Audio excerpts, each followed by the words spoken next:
a freshman in high school, and this is such a great opportunity for him to get to learn about the various industries. It's great to be able to see the beautiful campus and meet all the companies in our community. Yeah, it's a remarkable turnout too. It's like, I didn't know what to expect, but there's like 2 full floors of action. This is awesome. We are here from Jessup Manufacturing Company here in McHenry.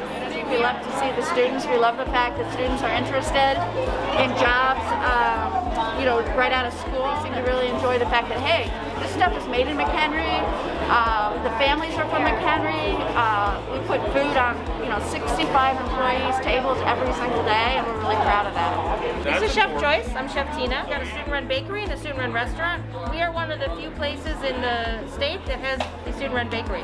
And these are some of the Instagram photos of the things that we're making right now.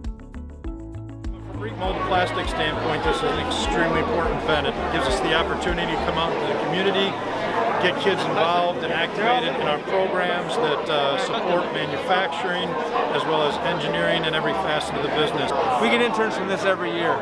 They're all standing back here. Many of them have been working at Pembrey and coming out of McHenry for the last 5 or 6 years that we've been doing MTI, and it's one of the best events we've ever seen.